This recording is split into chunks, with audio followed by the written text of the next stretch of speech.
So let's start. So with the unit on biological molecules, and the last few learning outcomes that we did was regarding the formation and hydrolysis of disaccharides. तो हमने जो चार disaccharides है ना, उनकी formation भी discuss की थी और उनकी hydrolysis भी discuss की थी, including maltose, cellobiose, sucrose and lactose. We started with the subsection on polysaccharides. और polysaccharides को हमने classify किया था into two broad categories. The one being what? Energy stores, and the other one being structural polysaccharide. पे energy stores हमने दो लिखे थे, स्टार्च एंड व्हाट, ग्लाइकोजन, जिसमें स्टार्च ऑलमोस्ट खत्म कर लिया था, बस थोड़ा सा पार्ट स्टार्च का रह गया था, वो हमने डिस्कस कर लिया, बस वो रिटन फॉर्म है, मैं I just read through with you and then we move on towards glycogen and finish cellulose by the end of the class. ये so by the end of today's class we should be done with the क्या नाम है the subsection on carbohydrates. फिर जो है वो carbohydrates के subsection के जो क्वेश्चंस है ना, pass out question, we will do that in the coming class. ठीक है, so this is how we classify the polysaccharides into energy stores versus what structure. हम स्टार्च के ऊपर थे और स्टार्च के बस स्ट्रक्चरल फीचर्स रह गए थे जो मैं तुम्हें बताना है। Let me just go through them and I start with glycogen. So starch has a molecular formula C6H10O5N, where this N is not the number of carbon atoms. This N is what? The number of monosaccharides that make up the polymer starch, and that's the general equation for what? For the formation of starch. मैं तुम्हें last class में बता दिया था कि जितने भी polysaccharides तो अपने कोर्स के लिए कर रहे हो ना, सबका जनरल फॉर्मूला तुम यही ट्रीट करोगे, ठीक है ना? And in all of those cases will become what? The number of monomers that make up the polysaccharide. Starch is tasteless, unlike monosaccharides and disaccharides ना, जो पॉलीसैकेराइड्स होते हैं ना उनका कोई टेस्ट नहीं होता है। लाइक अगर तुमने कभी देखा हो घर पे, अगर तुम्हारे कल्फ लगती हो ना कपड़े में, लाइक वो क्या कहते हैं उसको यार, कल्फ का एक और नाम भी होता है, माया जिसको कहते हैं, लाइक कपड़े जैसे कड़क हो जाते हैं, लाइक वो एक्चुअली स्टार्च होती है। Like so if you to actually taste that ना, आपको कोई मसला नहीं होएगा, कोई आपको टेंशन नहीं होगी। आप टेस्ट करेंगे ना तो आपको कोई इसका शुगरी टेस्ट, स्वीट टेस्ट नहीं आएगा। Like monosaccharides, disaccharides are sweet to taste. Please remember polysaccharides सारे जो होते हैं वो क्या होते हैं? टेस्टलेस होते हैं। Starch is a polysaccharide and therefore it is what? insoluble in water। और ये इंपॉर्टेंट होता है, जितने भी पॉलीमर्स होते हैं ना नॉर्मली, लाइक जो कार्बोहाइड्रेट के जो पॉलीसैकेराइड्स होते हैं, जितने भी तुम कर रहे हो, लाइक तीनों के तीनों, ग्लाइकोजन, स्टार्च, सेलुलोज, ये सब के सब क्या होते हैं? इनसॉल्युबल होते हैं। All three of these are what? They are insoluble.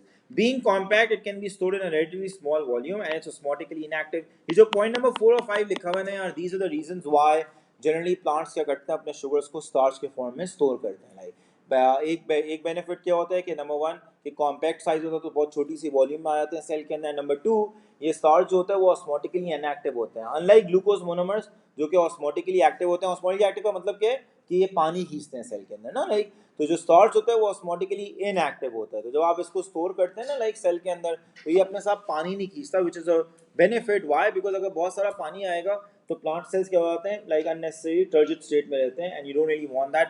Animal cell में तो जाहिर सी बात, अगर पानी आएगा वो फट जाएगा ना, एनिमल सेल तो लिसिस अंडर को कर लेता है। प्लांट सेल क्या हो जाता है? टर्जिड हो जाता है। So because of these two reasons generally plant cells क्या करते हैं? अपने मोनोसैकेराइड्स को, शुगर्स को स्टार्च के फॉर्म में स्टोर कर लेते हैं। ठीक है, save the role of starch in plant cells. याद रखो स्टार्च जो है वो एनर्जी स्टोर होता है, तो स्टार्च को तोड़ के क्या बनाए जाते हैं? मोनोमर्स बना लिए जाते हैं, लाइक जिनको हम अल्फा ग्लूकोज मोनोमर्स बोलते हैं, और फिर उनको हम यूज कर सकते हैं in the process of respiration to release energy in the form of what? ATP. See, so starch serves as an energy storage polysaccharide. It can be hydrolyzed into alpha glucose monomers, which can then be respired to release energy in the form of ATP. जब भी तो इनको energy source कहा जाता है कि जब need होती है तो प्लांट क्या करता है कि इस स्टार्च के जो पॉलीसैकेराइड होता है उसको तोड़ के अल्फा ग्लूकोज मोनोमर्स बना देता है, और फिर उन अल्फा ग्लूकोज मोनोमर्स को एरोबिक रेस्पिरेशन में यूज किया जाता है to release energy in the form of ATP। ठीक है, we'll now move on towards the subsection on glycogen, और मैं ग्लाइकोजन के मेन फीचर्स यहाँ पे लिखता जा रहा हूँ। प्लीज गौर से सुनते जाना। लाइक आगे जो स्लाइड में चीजें लिखी होंगी वो जो मैं यहाँ लिखूंगा उन्हीं चीज़ों की रीइंफोर्समेंट होगी। सो लेट्स गो थ्रू के ग्लाइकोजन किस तरह डिस्टिंक्ट होता है from what? From starch. So number one, glycogen is a polysaccharide. तो इसके जो मोनोसैकेराइड्स होते हैं वो क्या होते हैं? अल्फा ग्लूकोज ही होते हैं। स्टार्च की तरह यहाँ पे भी जो मोनोसैकेराइड्स होते हैं ना वो क्या होते हैं? अल्फा ग्लूकोज होते हैं। Just remember that the monomers of glycogen, the monomers of glycogen are what? They are alpha glucose.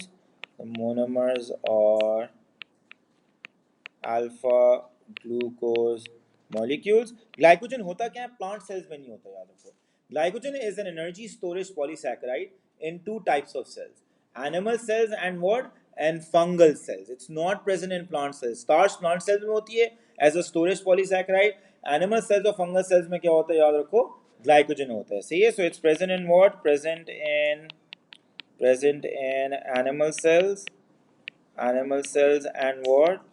and fungal cells. It's present in animal cells and fungal cells. सवाल तुम्हारे जहन में यहाँ से ये कि अगर ये अल्फा ग्लूकोज से ही बना है तो how is it different from starch? Like glycogen और स्टार्च में फर्क क्या होता है? अब तुम्हें पता है कि starch itself is made up of what? Made up of two different polysaccharides ना, और वो दो पॉलीसैकेराइड्स क्या होती हैं? अमाइलोज होती है और क्या होती है? अमाइलोपेक्टिन होती है।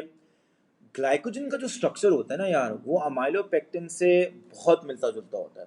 डिफरेंसेस भी होते हैं बट बहुत मिलता जुलता होता है। वाई एम आई सेइंग बहुत मिलता जुलता होता है? बिकॉज लाइक अमाइलोपेक्टिन ग्लाइकोजन भी ब्रांच्ड होता है। लाइक अमाइलोपेक्टिन ग्लाइकोजन के अंदर भी alpha 14 and alpha 16 glycosidic bonds होते हैं। याद है हमने स्टार्च में जब हमने किया था टॉपिक्स, तो हमने स्टार्च के अंदर जब अमाइलोपेक्टिन किया था तो I told you amylopectin branched होता है और अमाइलोपेक्टिन में क्या होते हैं? अल्फा 14 एंड अल्फा 16 बॉन्ड्स होते हैं। अल्फा 16 क्यों होते हैं? बिकॉज जब भी ब्रांचिंग होगी ना तो वो जो ब्रांच वाला बॉन्ड होगा वो हमेशा क्या होगा? अल्फा 16 ग्लाइकोसिडिक बॉन्ड होगा।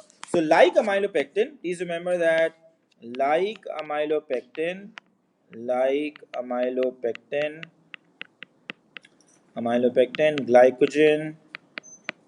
glycogen is number one branched, and number two has alpha 14 and alpha 16 glycosidic bonds. Alpha 14 and alpha 16 glycosidic bonds. Please अपने जहन में रखो that जो जब भी ब्रांचिंग आएगी ना, लाइक तो हमेशा ब्रांच वाला जो बॉन्ड होता है ना, जहाँ से ब्रांच निकलती है, वो बॉन्ड हमेशा अल्फा 16 ग्लाइकोसिडिक बॉन्ड होता है। फिर उसके बाद जो सारे बॉन्ड्स होते हैं वो क्या बन जाते हैं? अल्फा 14 ग्लाइकोसिडिक बॉन्ड्स ही बन जाते हैं। So that's how glycogen is similar to amylopectin.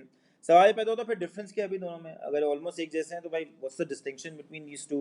तो डिस्टिंक्शन दोनों में ये होती है कि अनलाइक अमाइलोपेक्टिन, ग्लाइकोजन जो होता है ना उसकी ब्रांचिंग ज़्यादा एक्सटेंसिव होती है, इट्स मोर ब्रांच्ड।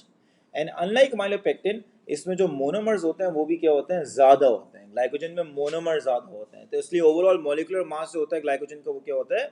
ज़्यादा होता है। सही। So unlike amylopectin,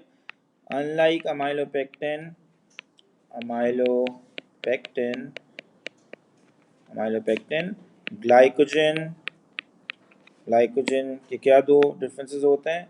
Glycogen is more branched and has what? And has a greater molecular mass MR लिख रहा हूँ मैं, ठीक है ना? उसको लाइक एनिमल्स के पास जो ग्लाइकोजन स्टोरेज फॉर्म होता है ना, उसमें लाइक आपके पास ज़्यादा मोनोमर्स जो होते हैं वो कंबाइन करते हैं तो give you what? The polymer glycogen. इसलिए ओवरऑल जो एमआर होता है ग्लाइकोजन का वो क्या हो जाता है? ज़्यादा हो जाता है। अब जब एक्सटेंसिव ब्रांचिंग होती है ना लाइक, तो उससे एक फ़ायदा हो जाता है एनिमल्स को और फंगल सेल्स को ग्लाइकोजन को स्टोर करने का। और फ़ायदा ये होता है, याद है मैंने बताया था जब मैं अमाइलोपेक्टिन और अमाइलोज को कंपेयर करा था, तो I told you that amylopectin can be more easily digested. और इसके पीछे रीज़न क्या था? Because amylopectin has more free ends due to what? Extensive branching. तो if I was to now ask you ना कि अमाइलोपेक्टिन वर्सेस ग्लाइकोजन में ज़्यादा जल्दी कौन सा हाइड्रोलाइज हो जाएगा, तो याद रखो that the more easily hydrolyse वाला amongst these two will be what? Glycogen. Why? Because glycogen चूंकि ज़्यादा ब्रांच्ड है तो उसकी वजह से क्या होगा? ज़्यादा फ्री एंड्स होंगे और ज़्यादा enzyme molecules at the same time act करेंगे और जल्दी जो है वो तोड़ के मोनोमर्स बना देंगे। सो ग्लाइकोजन जो है ना वो ज़्यादा जल्दी टूट जाता है एज कम्पेयर टू अमाइलोपेक्टिन। ये फ़ायदा होता है। व्हाई? बिकॉज एनिमल सेल्स जो होते हैं ना और फंगल सेल्स जो होते हैं, they are metabolically more active than plant cells ना। प्लांट सेल्स कौन सा कोई इतना एनर्जी यूज़ करते हैं रैपिडली जितना हम यूज़ करते हैं? तो हम चाहेंगे कि हमारे जो स्टोरेज पॉलीसैकेराइड्स हो ना वो जल्दी जल्दी टूटे भी, ताकि जितनी जल्दी जो है वो टूटेंगे उतनी जल्दी मोनोमर्स बनेंगे और उतनी जल्दी हम उनको एरोबिक रेस्पिरेशन में यूज़ कर सकते हैं to release energy in the form of ATP. So just remember that having more branched polymer like glycogen is an advantage to have in what? In animal cells and fungal cells, because they can be more easily digested when compared with what? When compared with amylopectin. Because structure ही तो बहुत similar है ना, कि वहां पे भी आपके पास ब्रांचिंग थी, यहाँ पे भी ब्रांचिंग है, वहां पे भी अल्फा 1416 था, यहाँ पे भी अल्फा 1416 है, बट यहाँ पे जो है आपके पास ब्रांचिंग ज्यादा होती है जिसकी वजह से ज्यादा इजीली क्या हो जाता है? ग्लाइकोजन डाइजेस्ट हो पाता है। So just remember that glycogen is more easily digested when compared with amylopectin because it has what? More free ends due to what? Due to more extensive branching. याद रखो हमने अमाइलोपेक्टिन में किया था, जितनी ज़्यादा ब्रांचेस होती हैं उतने ज़्यादा क्या आ जाते हैं? फ्री एंड्स आ जाते हैं और एंजाइम जाके फ्री एंड्स के ऊपर एक्ट करते हैं ना लाइक। तो जितने फ्री एंड्स अवेलेबल होंगे उतने ज़्यादा enzymes at the same time तोड़े होंगे लाइक, और उतना जल्दी जो है आपके पास हाइड्रोसिस होगी। So please remember that glycogen can be more easily digested Glycogen can be more easily digested. Glycogen can be more easily digested. Easily digested. Compared with what? Compared with amylopectin. Compared with amylopectin. Why do we convert our sugars into glycogen? एक सवाल है ना भाई, हम glycogen में store क्यों करते हैं भाई? शुगर्स ही रहने दें, ग्लूकोज ही रहने दें। तो रीजन एग्जैक्टली वही है जो स्टार्च के बनाने का रीजन था। कौन से दो रीजन थे? Number one, glycogen will be osmotically inactive, and number two, glycogen will be compact. It will be what? Compact. Exactly वही दो रीजन होंगे। लाइक तो अगर मैं एग्जाम पूछूंगा ना, why is there a need to convert sugars into glycogen, to convert sugars into glycogen, तो आपका आंसर जो है वो किन दो पॉइंट्स के अराउंड रिवॉल्व करेगा? Number one, glycogen is osmotically inactive, glycogen is osmotically inactive, and number two क्या लिखेंगे आप? Glycogen is compact, glycogen is compact. देखो ये जब एग्जाम में क्वेश्चन आता है ना, तो वेरियल नंबर ऑफ मार्क्स का आता है। कभी 1 मार्क का आ जाता है तो उसमें एक ही पॉइंट लिख देना ऑस्मोटिकली इनएक्टिव, कभी 2 मार्क का आ जाएगा तो आप दोनों लिख देंगे, कभी 4 मार्क का आ जाता है तो इन दैट केस आप इन दोनों पॉइंट्स को इलैबोरेट कर देंगे कि ऑस्मोटिकली इनएक्टिव का मतलब क्या है? It doesn't draw water into the cell and therefore the animal cells will not undergo lysis due to what? Due to extra water entering the cells. और आप कॉम्पैक्ट के लिए क्या लिख देंगे? एडिशनल पॉइंट कि it will occupy a very small space और very small volume within what? Within the cell. तो when they give you the same question for 3 marks 4 marks, तो आप इन दोनों पॉइंट्स को क्या कर देंगे? इलैबोरेट करके लिख देंगे। Just make sure that the answer has to revolve around what? Revolve around these two points हमने यहाँ पे लिखे हैं। ग्लाइकोजन का फॉर्मूला क्या होता है? If I was to ask you भाई what's the molecular formula of glycogen, तो बिल्कुल स्टार्च जैसा होता है। लाइक मैं तुम लोगों को पहले ही बताया था कि तुम कोर्स में जितने भी पॉलीसैकेराइड्स कर रहे हो, सबको तुम जो है वो एक ही मॉलिक्यूलर फॉर्मूला से नोट कर सकते हो, विच इज व्हाट? C6H10O5, और बाहर ब्रैकेट के क्या आ जाएगा? N आ जाएगा, where N are the number of monomers, in this case the alpha glucose monomers. So the formula for glycogen is what? Because ये MCQs में तुमसे पूछ लेते हैं यार, तो तुम्हें पता होना चाहिए। The formula is what? That is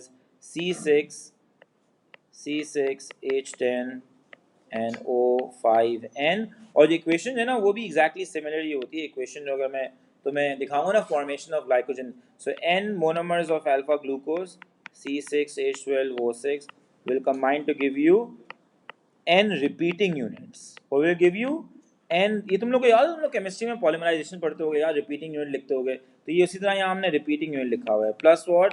N moles of water. ये एक्चुअली N मोल्स नहीं होते हैं, हम सिर्फ जनरलाइजेशन के लिए अप्रॉक्सीमेट मोल्स लिखते हैं, बट एक्चुअल वैल्यू थोड़ी सी डिफरेंट होती है। Just know this equation for what?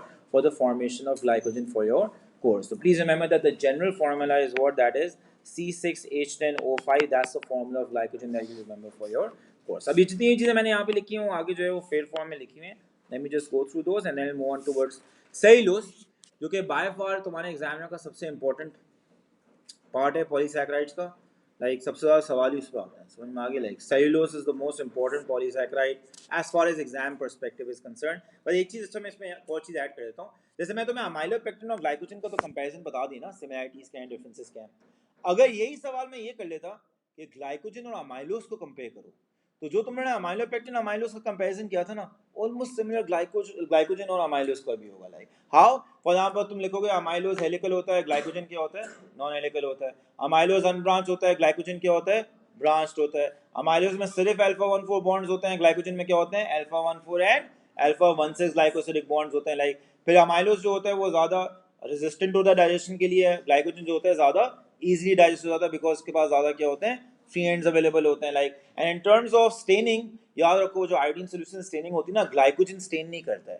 और अब आपको पता होना चाहिए कि ग्लाइकोजन क्यों नहीं स्टेन करेगा।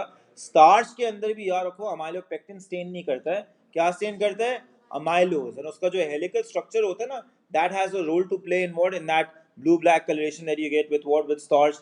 आपके पास यहाँ तो कोई हेलिकल ओरिएंटेशन नहीं होती ना, so there is no way that you will see what? You will see क्या नाम है, positive test with iodine solution. So iodine solution के साथ ना क्या नाम है वो अमाइलोपेक्टिन स्टेन करता है, ना ही ग्लाइकोजन स्टेन करता है। amylose is the only one that will stain what blue black with iodine solution. इसलिए glycogen को टेस्ट करने के लिए आप iodine solution यूज ही नहीं करते हैं, like redundant होता है iodine solution को यूज करना, because iod जो क्या नाम है glycogen का स्ट्रक्चर होता है उसमें कोई हेलिकल चीज होती नहीं है, like आपके पास जो है वो ब्रांच नॉन हेलिकल स्ट्रक्चर होता है जो ग्लाइकोजन स्ट्रक्चर होता है, ठीक है. So glycogen is a polymer of what, of alpha glucose. It has the molecular formula C6H10O5, and that's the general equation to represent the formation of glycogen. It is present in which two cells? Animal cells and fungal cells as an energy storage polysaccharide. It's a branched polysaccharide and contains both alpha 1,4 and alpha 1,6 glycosidic bonds. जब भी branching होती है ना, याद रखो like alpha 1,6 जरूर आएगा, और सिर्फ जहां ब्रांच निकल रही होती है ना वहां पर अल्फा 1,6 आता है. उसके बाद जो भी ब्रांच एक्सटेंड होती है वहां पर सारे बॉन्ड्स क्या होते हैं, अल्फा 1,4 glycosidic bonds ही होते हैं. Glycogen has structural similarities with amylopectin, as I told you on the last slide. It contains both alpha 1,4 and alpha 1,6 glycosidic bonds. Exam में यार कभी भी इतना ही लिखना है, alpha 1,4 and alpha 1,6 bonds, पूरा नाम हमेशा लिखना, alpha 1,4 glycosidic bond and alpha 1,6 glycosidic bond, पूरा लिखा करो. And both are what branch similarities हो गई between glycogen and amylopectin. Differences क्या होते हैं? Glycogen differs from amylopectin in the following veg. एक तो ये कि ग्लाइकोजन का एमआर ज्यादा होता है बिकॉज ज्यादा मोनोमर्स होते हैं ग्लाइकोजन में, एंड दूसरा ये कि amylopectin से ज्यादा ब्रांच्ड होता है glycogen. There is more extensive branching in more in glycogen when compared with amylopectin. Glycogen like starch is what? It is osmotically inactive. That's the structure of glycogen. जो rough सा diagram बना है तुम देखोगे, it's very similar to what we made for amylopectin. This is what it looks like. और ये मैंने बहुत छोटे-छोटे स्ट्रक्चर बनाए. ये बहुत लंबी चेन होती है यहाँ पे भी, और ब्रांचेस भी बहुत लंबी होती हैं. इतनी होती हैं कि वो कॉइल करना शुरू कर देती हैं लाइक, और आपको ना रफली सा कॉइल्ड सा स्ट्रक्चर नजर आता है ग्लाइकोजन का, बट वो हेलिकल नहीं होता है. क्या नहीं होता है? हेलिकल नहीं होता है, ठीक है. What will you call these blue वाले bonds? The alpha 1,6 glycosidic bonds. और जो रेड वाले आपको सारे bonds नजर आ रहे हैं क्या? Alpha 1,4 glycosidic bonds. So the question is, एक क्वेश्चन आपसे पूछ रहा हूँ कि इमेजिन करें ये मोनोमर A है, ये अल्फा ग्लूकोज है, ऐसी बात है, इसको मैंने A लेवल कर दी है, और इमेजिन करें ये B है, ठीक है. You have to tell me कि यहाँ पे जो ये बीच में बॉन्ड बना है ना अल्फा 1,6 ग्लाइकोसिडिक बॉन्ड, इसमें कार्बन 1 किस मोनोमर का यूज हुआ है और कार्बन 6 किस मोनोमर का यूज हुआ है? That's the question. So the correct answer is, जो आपके पास ग्लूकोज का मोनोमर ए है ना, लाइक जो ए लेबल किया हुआ है, इसका कार्बन 6 यूज होगा. वाई? बिकॉज कॉमन सेंस है यार, ये जो इसका कार्बन 1,4 होगा वो तो बॉन्ड्स में यूज हो चुका होगा ना यार 1,4 ग्लाइकोसिलिक बॉन्ड में, तो इस वाले का सिर्फ कार्बन 6 ही अवेलेबल होगा जो बॉन्ड बनाएगा लाइक. और ये वाला जो होगा ना आपके पास अल्फा ग्लूकोज मोनोमर, इसका कार्बन 1 यूज होगा. इसका एक कार्बन 1 यहाँ चला जाएगा, फिर इसका जो कार्बन 4 होगा ना वो इसके कार्बन 1 के साथ बॉन्ड बना लेगा, फिर इसका कार्बन 4 इसके कार्बन 1 के साथ बॉन्ड बनाएगा, और अल्फा 1,4 यहाँ पे चेंज चलती रहेगी. तो जो मोनोमर बी आपको नजर आ रहा है इसका C1 यूज होगा, प्लीज रिमेंबर दैट. और जो मोनोमर ए नजर आ रहा है उसका क्या यूज होगा? C6 यूज होगा. And common sense, like common sense लगाएं आप कि why that be the case, because ये वाला जो मोनोमर है इसके 1 और 4 जो होंगे वो एक साइड पे कार्बन 1 यूज हो जाएगा इस वाले बॉन्ड में, और एक साइड पे कार्बन 4 यूज हो जाएगा ना इस वाले बॉन्ड, तो इसके पास तो 1,4 अवेलेबल ही नहीं होगा देने के लिए. तो इसके पास सिर्फ क्या अवेलेबल होगा? कार्बन 6 होगा देने के लिए. सो जो मोनोमर ए है उसका कार्बन 6 यूज होएगा, और जो मोनोमर बी है उसका कार्बन 1 यूज होएगा जब भी ब्रांच निकल रही होगी. लाइक सही समझ में आ गया like. So please remember that this bond that you see over here, that's the alpha 1,6 glycosidic bond, जिसमें कार्बन 1 मोनोमर B का यूज हुआ है और कार्बन 6 मोनोमर A का यूज हुआ है. लाइकवाइज अगर मैं यहाँ पूछता तो इसका क्या यूज होता? कार्बन 6, और इसका क्या यूज होता? कार्बन 1 यूज आता. लाइकवाइज मैं यहाँ पूछता तो अगेन इसका कार्बन 6 होता, इस वाले मोनोमर का कार्बन 6 होता, और इसका क्या हो जाता? कार्बन 1 हो जाता. सो जस्ट रिमेंबर दैट ये जो बॉन्ड बनता है इसको हम इसीलिए क्या बोलते हैं? अल्फा 1,6 ग्लाइकोसिडिक बॉन्ड बोलते हैं. Predator explain which of glycogen or amylopectin is more easily digested. तो इसका आंसर आपको पता है. Which one is more easily digested? Glycogen is more easily digested. Why? Because it has what? It has more extensive branching and hence more free ends available. It's important that you tell the, तुम branching वाले point से ज्यादा important point लिखना है कि इसके पास free ends हैं. आपस में लिंक कर दो ना. एक जब आप स्टेटमेंट लिख रहे होते तो आप ये बताएंगे ना फ्री एंड ज्यादा क्यों है. तो फ्री एंड इसलिए ज्यादा होते हैं बिकॉज ज्यादा क्या होती है? branching होती है. Like so when you write it in a statement form, you write that it has more free hands due to what? Due to extensive branching. Like, and दूसरा क्वेश्चन है compare and contrast the structure of amylase and glycogen. मैं already तुम बता चुका हूँ. बिल्कुल इसी तरह तुम कंपेयर करोगे जिस तरह तुमने amylase और उसको कंपेयर किया था amylopectin, बिकॉज amylopectin और glycogen में अच्छी खासी क्या होती हैं? similarities होती हैं. ठीक है. We'll now move on towards the subsection on cellulose. ये बहुत important subsection है. The examiners love asking you questions on cellulose. We'll be spending much time like the most time on glycogen, on cellulose, हमने glycogen और क्या नाम है starch पे जितना टाइम स्पेंड किया था ना कलेक्टिवली मिला के उतना टाइम हम यहाँ स्पेंड करेंगे and we'll try to finish this by the another class as well. So cellulose क्या होता है? It's a polymer that is made up of which monomers? It is made up of beta glucose monomers. What is it made up of? Beta glucose monomers. So it's not a polymer made up of alpha glucose. It's a polymer that is made up of what? Beta glucose molecules. पहले तो अपने जहन में ये बिठाओ. Cellulose आपके पास animal cell में नहीं होता है, फंगल सेल में नहीं होता है, बैक्टीरियल सेल में नहीं होता है. सेलुलोज आपको कहाँ मिलता है? प्लांट सेल में मिलता है. सही है. So it's a polysaccharide that we will see in what? In plant cells. और इसका एनर्जी स्टोरेज रोल नहीं होता है, इसका रोल क्या होता है? स्ट्रक्चरल रोल होता है. So it is present in what? Present in plant cell walls. It's present in plant cell walls and has what? And has a structural role. And has what? Has a structural role. Plant cell wall में जो cellulose होता है ना, like वो cellulose fibres के form में होता है. किस फॉर्म में होता है? सेलुलोज फाइबर्स के फॉर्म में होता है. अब आप अपनी अंग्रेजी को ना थोड़ा सा रिफाइन करेंगे. लाइक मतलब कि फाइबर जो है ना एक प्रॉपर टर्म होती है. क्या होती है? एक प्रॉपर टर्म होती है. You suppose to know exactly उस टर्म का मतलब क्या होता है. तो don't call cellulose fibres as synonymous with cellulose molecule. Cellulose molecule एक अलग चीज होती है, सेलुलोज फाइबर एक अलग चीज होती है. Will see that shortly exactly क्या फर्क होता है. बहुत सिंपल फर्क होता है. पर पहले अपने जहन में ये बिठाओ कि दोनों सेम चीजें नहीं है, दोनों क्या हैं? फर्क है, दोनों अलग चीजें. लाइक सेलुलोज मॉलिक्यूल जब आप बोलते हैं लाइक तो किसी और चीज को आप रेफर कर रहे होते हैं. और सेलुलोज फाइबर जब आप बोल रहे होते हैं तो आप ज़्यादा एक बड़ी चीज़ को रेफर कर रहे होते हैं. यहाँ पर दिखाता हूँ लाइक किस तरह सेलुलोज मॉलिक्यूल से इवेंचुअली सेलुलोज फाइबर बनाया जाता है. ठीक है. So please remember that cellulose is a polysaccharide made up of beta glucose monomers. It's present in plant cell walls and has what? And has a structural wall. जो plant cell wall होती है, plant cell wall is made up of cellulose fibers. Plant cell wall is made up of cellulose. अब मैं ये term इसलिए अलग करके लिख रहा हूँ और मैंने ऊपर लिख दिया है कि सेल वॉल में होता है. मैं जानबूझ के लिख रहा हूँ ताकि तुम्हारे जहन में बैठ जाए. It's made up of what? Cellulose fibres. It's a proper term and you will get to know exactly कि ये टर्म का मतलब क्या होता है, फाइबर का मतलब क्या होता है. सही है. So plant cell wall is made up of what? Is made up of cellulose fibres. अब मैं तुम्हें दिखाता हूँ किस तरह बीटा ग्लूकोज मोनोमर से इवेंचुअली सेलुलोज फाइबर बनता है. ठीक है. And I make it in a form of a flow chart ताकि पहले तुम्हें एक समरी मिल जाए कि this is what the fibre is. इस तरह फाइबर बनता है आपके पास. और फिर हमने उसको डिटेल में एक एक करके क्या नाम है एक्सप्लोर करेंगे. सो आपके पास बहुत सारे बीटा ग्लूकोज मोनोमर्स, क्या बोल रहा हूँ, बहुत सारे बीटा ग्लूकोज मोनोमर्स कंबाइन करते हैं via condensation reaction to give you what we call as one cellulose molecule. To give you what we call as what? One cellulose molecule. तो इधर देखो यहाँ बहुत सारे बीटा ग्लूकोज मोनोमर्स हुए. ये बेसिकली ज्वाइन करेंगे एक के साथ दूसरा, तीसरा, चौथा, पांचवा, बहुत सारी एक लंबी चेन ऑफ बन जाएगी ना बीटा ग्लूकोज मोनोमर्स. उस लंबी chain of beta glucose monomers को क्या बोलते हैं? Cellulose molecule. क्या बोलते हैं? Cellulose molecule. और ये बिल्कुल सीधी होती है, कोई टेढ़ी मेढ़ी नहीं होती. इट्स लीनियर, बिल्कुल सीधी चेन होती है. और बीटा ग्लूकोज मोनोमर्स, इनके बीच में जो बॉन्ड्स बनते हैं ना लाइक वो बनते हैं beta 1,4 glycosidic bonds. Do you remember these bonds? ये हमने बनाया था जब हमने सेलोबायोस बनाया था. और तुम्हें सेलोबायोस में ये भी याद होगा कि सेलोबायोस में जो दो हमने बीटा ग्लूकोज मोनोमर जोड़े थे ना लाइक उनमें से एक मोनोमर को हमने क्या किया था? रोटेट किया था. अभी तुम देखोगे यहाँ एक नई दुनिया तुम्हें नजर आएगी. सो बीटा ग्लूकोज मोनोमर्स बहुत सारे साथ लगते हैं आपके pass through which bonds? Beta 1,4 glycosidic bonds, उनसे जुड़ते हैं ये. और आपके पास क्या बन जाता है? एक सेल्यूलोज मॉलिक्यूल बन जाता है. क्या बन जाता है? सेल्यूलोज मॉलिक्यूल बन जाता है. अब यहाँ देखो गौर से यार. और इस सेल्यूलोज मॉलिक्यूल ना, इसकी मैं एनालॉजी देता हूँ अक्सर. वो देखा आपने तिनके वाला झाड़ू? तिनके वाला झाड़ू देखा? उसमें एक तिनका है ना, अगर आप वो निकाल लिया, निकाल लिया हमने, वो एक तिनका is one cellulose molecule. What is that? One cellulose molecule. अभी मैं क्या करूँगा?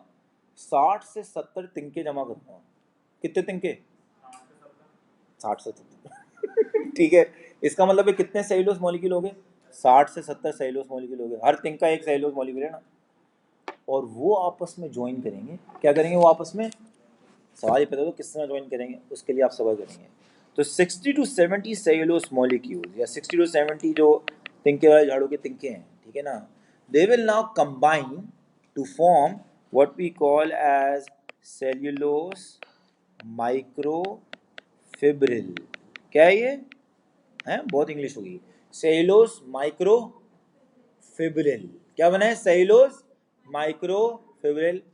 और फिर बहुत सारे सेल्यूलोज माइक्रोफिब्रिल ज्वाइन करेंगे और आपके पास फिर वो महान चीज बनेगी जिसको हम बोलते हैं सेल्यूलोज फाइबर। क्या बोलते हैं? Cellulose fibre. क्या बनेगा फिर? Cellulose fibre. तो ये होता है फाइबर, समझ में आ गई? और सेल्यूलोज फाइबर की खास बात क्या होती है?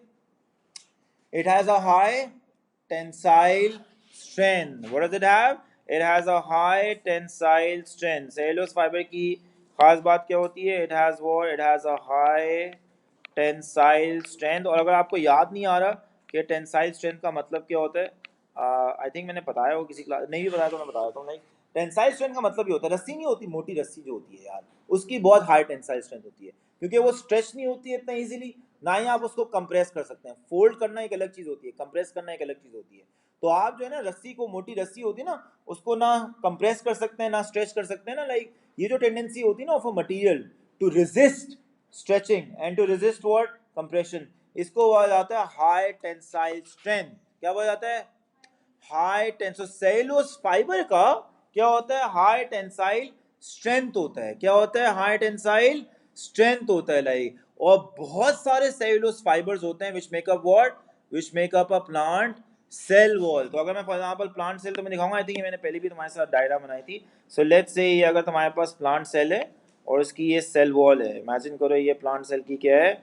सेल वॉल है। So this is the plant cell wall. A plant cell wall is made up of what?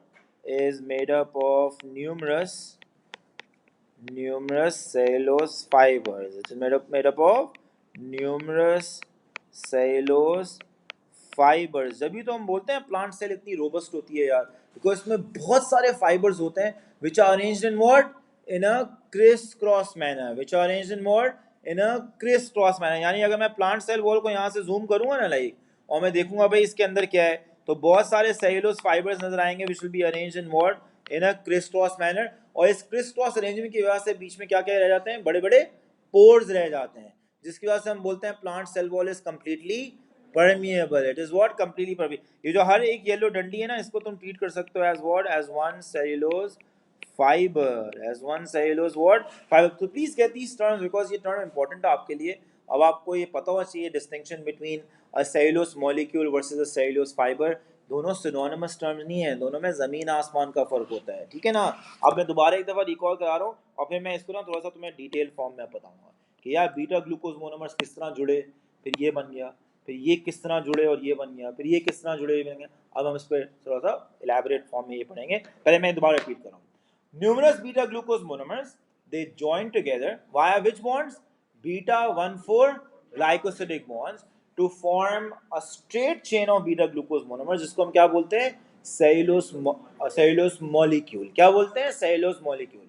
60 to 70 cellulose molecules then join together। किस तरह join करते हैं अभी तुम देखोगे, to form what we call as what? A cellulose microfibril। Then numerous microfibrils in turn join together to form what we call as what? A cellulose fiber। And numerous cellulose fibers make up what we call as the plant cell wall। Are you clear on the distinction between these terms? Because this is important for your course कि आपको फर्क मालूम हो कि इन सब में फर्क के, एक चीज नहीं है सारी, समझ में आ गई ना। लाइक अब हम क्या करेंगे, ये जो पूरी यहाँ लिखी ना फ्लो चार्ट है, इसको हम थोड़ा सा डिटेल में पढ़ेंगे। क्या पढ़ेंगे? डिटेल में पढ़ेंगे। यार ये किस तरह ज्वाइन है और ये बन गया, ये किस तरह ज्वाइन है फिर ये बन गया, ये किस तरह ज्वाइन हुआ। So let's have a go at it. तो अब जाहिर सी बात है यार, बार बार बीटा ग्लूकोज तो हम बनाएंगे नहीं। क्यों? आंसर्स का ये क्यों बनाए, तब हम नहीं बनाने का दिल चाह रहा क्यों बनाए। तो ये देखो यार, ये जो गोला है इससे अब आप बहुत फेमिलियर हैं। वन गोला is what? Alpha glucose monomer. ये क्या है? एक अल्फा ग्लूकोज मोनोमर। तो यार जो जितने भी होते हैं ना ये अल्फा ग्लूकोज, नहीं यहाँ पे जो हमने बनाया वो बीटा ग्लूकोज मोनोमर है, गोले को हम बीटा ग्लूकोज कहेंगे। यहाँ पे जो आपके पास जितने भी ग्लूकोज के मोनोमर्स होते हैं अल्फा और बीटा हो, उसमें रिंग के अंदर एक ऑक्सीजन होता है। पता है ना। और वो किन दो कार्बन के बीच में ऑक्सीजन होता है, कार्बन 1 एंड कार्बन 5 के बीच में रिंग का जो ऑक्सीजन होता है। इमेजिन करो उस रिंग के ऑक्सीजन को मैं यहाँ पे डिनोट कर रहा हूँ, नजर आ रहा है। ये इमेजिन करो ये उस रिंग का ऑक्सीजन, समझ में आ गई, किसी वजह से मैं दिखा रहा हूँ, अभी आपको पता जाएगा। So this over here is what, 1 beta glucose monomer. Alpha glucose को भी हमने इसी तरह रिप्रेजेंट किया था जब हमने ग्लाइकोजन और स्टार्च किया था ना, लाइक। तो ये आपके पास अब एक बीटा ग्लूकोज मोनोमर है, जिसका अभी जो ऑक्सीजन है ना रिंग का, वो ऊपर की तरफ दिख रहा है आपको। कहाँ दिख रहा है, ऊपर की तरफ। जब मैंने सेलो बायोस बनाया था ना, तो इसके साथ जो दूसरा बीटा ग्लूकोज मोनोमर ज्वाइन किया था, उसका रिंग का ऑक्सीजन कहाँ था, नीचे की तरफ था, because it had rotated by what, 180 degree. तो let me connect that over here. तो ये मैंने दूसरा अब लगा दिया बीटा ग्लूकोज मोनोमर, और इसका रिंग का ऑक्सीजन कहाँ है, नहीं correct. What will you call this bond, ये बॉन्ड कौन सा है, द बीटा 1,4 ग्लाइकोसिडिक बॉन्ड, ठीक है। तो ये आपके पास जो है ना, ये बीटा ग्लूकोज मोनोमर्स हैं, बीटा ग्लूकोज मोनोमर। और ये जो बॉन्ड आपको नजर आ रहा है, this is beta 1,4 glycosidic bond. What is this, beta 1,4 glycosidic bond. अब यहाँ देखो यार, ये तो हमने 2 ज्वाइन किए ना यार, असल तो हमने कितने ज्वाइन करने हैं, बहुत सारे। अभी आप गौर से देखना यार, मैं बना रहा हूँ, बहुत सारे ज्वाइन कर रहा हूँ, आप मुझे देख के बताएंगे आपको फील कैसा हो रहा है, सही है। तो मैं ज्वाइन कर रहा हूँ, ठीक है ना, ये सारे अब मैं ज्वाइन कर रहा हूँ। ये मैंने एक और ज्वाइन किया, फिर एक और ज्वाइन किया, फिर एक और ज्वाइन किया, फिर ये एक और ज्वाइन किया, फिर ये एक और ज्वाइन किया, फिर ये एक और ज्वाइन किया, फिर एक और, फिर एक और ये ज्वाइन होते गए, जो होते गए, ठीक है। अब मैं इनके रिंग के ऑप्शन दिखा रहा हूँ, असल गेम तो यहाँ से सही है। ये क्या है, आपने आंसर देना है ऊपर या नीचे। कहाँ है, ऊपर। ये कहाँ है, नीचे। ये कहाँ है, ऊपर। ये कहाँ है, नीचे। ये कहाँ है, ऊपर। ये कहाँ है, नीचे। ये कहाँ है, ऊपर। ये कहाँ है, नीचे। तो अगर मैं बोलूँ इसको अंग्रेजी में बोलो अब आप, नहीं बेटा वो वाली अंग्रेजी नहीं यार, वो वाली अंग्रेजी नहीं बेटा। इस अंग्रेजी का मेरा मतलब ये था कि प्रॉपर बायोलॉजिकल टर्म में अगर आप इसको बोलें, तो ये देखो यार, this one was rotated by 180 degree ना, ये वाला था, this was rotated by what, by 180 degree. इसको हमने 180 डिग्री रोटेट किया था। Can you see that there are others as well which were rotated by 180 degree, नजर आ रहे हैं, there are others as well. कौन कौन से, कैन यू टेल मी। ये वाला एक मैंने रोटेट कर दिया बाय 180 डिग्री, अब नेक्स्ट वाला कौन सा है, ये वाला है, करेक्ट करेक्ट। उसके बाद ये वाला है, उसके बाद ये वाला है, नजर आ रहा है, ये सब 180 डिग्री रोटेटेड है।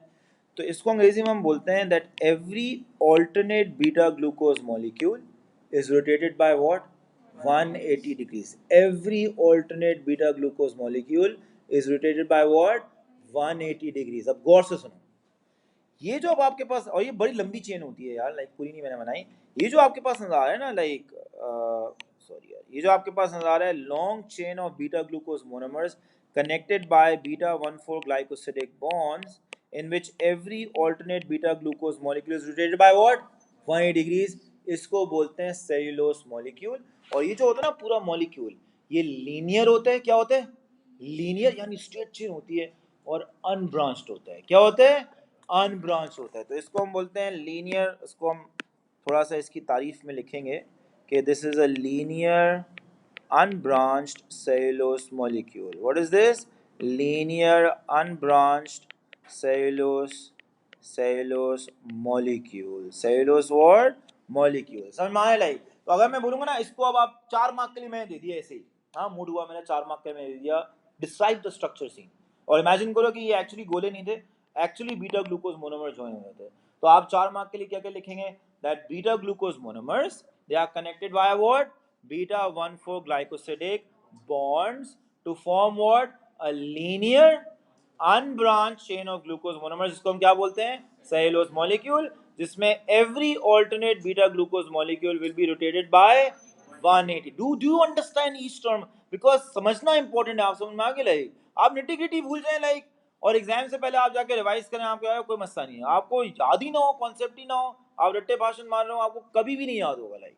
आप एग्जाम के करीब आएंगे, आप पैनिक कर जाएंगे, और फिर जो आप खिचड़ी लिख के आते हैं ना एग्जाम में लाइक, वो बाहर आप निकलते हो, एग्जाम रिजल्ट आते हैं सीडी यार, तो बेसिकली प्रॉब्लम ये होता है वहाँ पे, समझ में आ गई लाइक। तो प्लीज आप समझ अभी लें, बाद में निटी-ग्रिटी याद करनी हो बेशक आप करें यार, लाइक आप ये भूल गए भाई अब क्या था 180 डिग्री फला फला, तो आपको कॉन्सेप्ट याद हो, that is more important. So please make sure you understand, because बाकी वाली चीजें बहुत आसान है, लाइक मेन चीज यही है सेल्यूलोज मॉलिक्यूल समझना।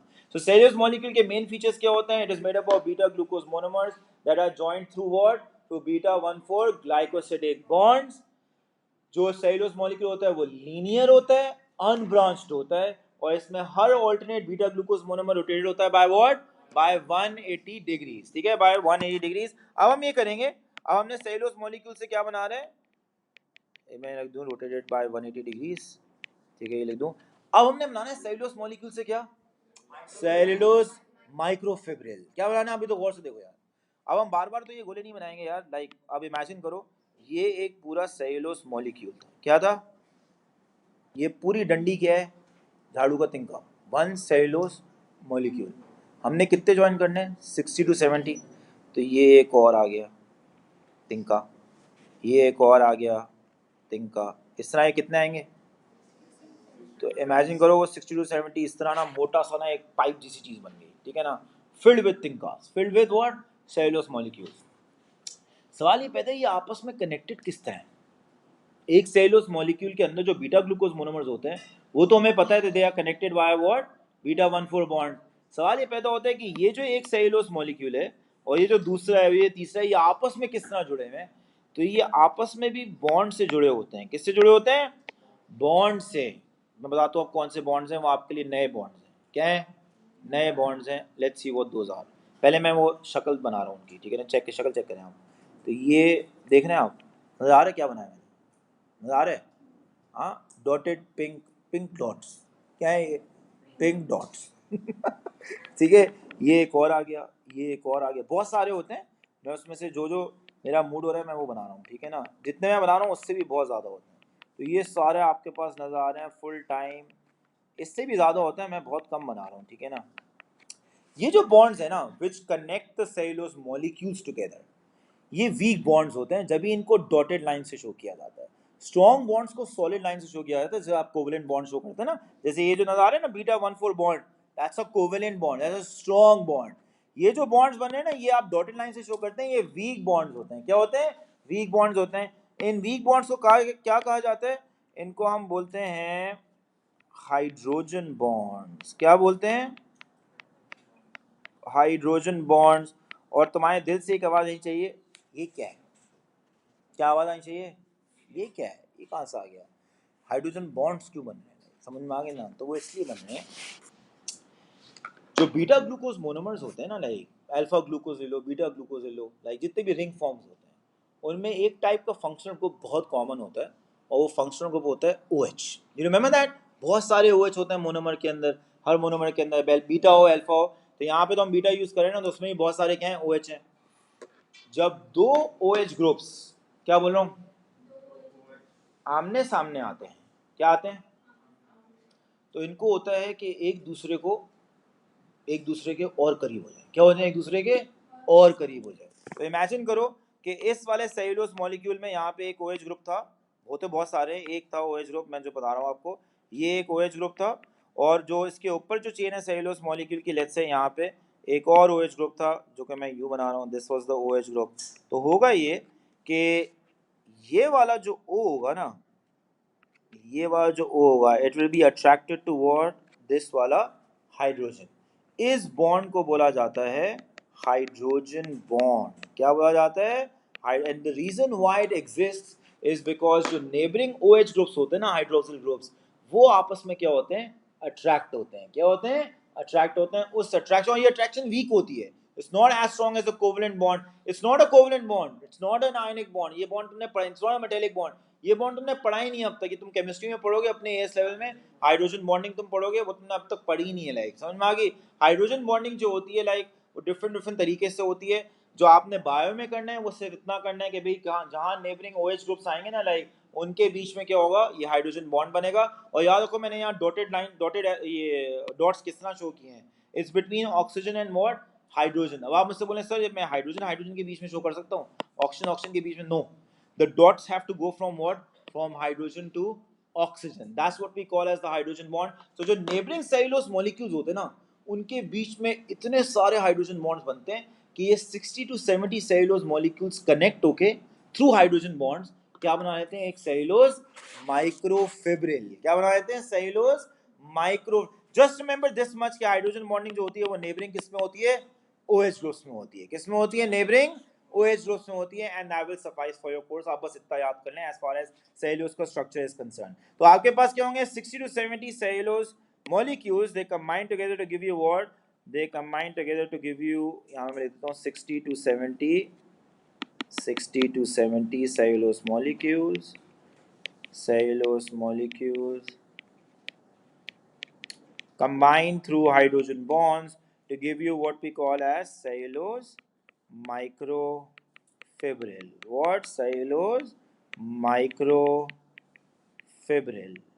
और cellulose microfibrils पे बहुत सारे ज्वाइन करते हैं through again hydrogen bonding. Through what? Again hydrogen. कोई और नया बॉन्ड नहीं बनेगा अब लाइक. सिर्फ आपने जब सेल्यूलोज मॉलिक्यूल बनाया तो उसमें बीटा 1,4 बॉन्ड्स थे.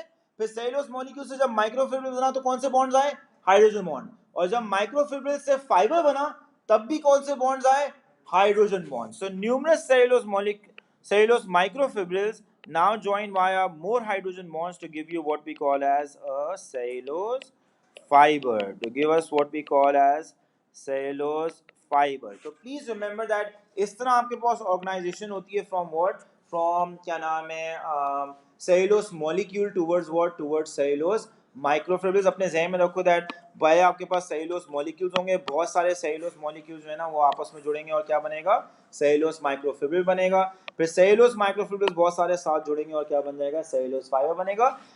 सेल्यूलोज मॉलिक्यूल बनने के बाद सिर्फ कौन से बॉन्ड्स बनते हैं, हाइड्रोजन बॉन्ड्स बनते हैं. प्लीज ये अपने ज़हन में रखना that those are the only bonds that will help in what, in enabling the cellulose molecules to join with each other and then the microfibrils to join what, with each other to give you what we call as one cellulose fiber. Oh, if you clear on that, अपने ज़हन में ना इसको visualisation करो. क्या तुम्हारे पास जो है पहले एक सेल्यूलोज मॉलिक्यूल बना, लीनियर अनब्रांच, 60 से 70 सेल्यूलोज मॉलिक्यूल्स जॉइन हुए via these weak hydrogen bond. एक बॉन्ड वीक होता है बट बहुत सारे जब एक साथ बनते हैं ना तो कलेक्टिव स्ट्रेंथ बहुत ज्यादा हो जाती है, ठीक है ना, हाइड्रोजन बॉन्ड्स की.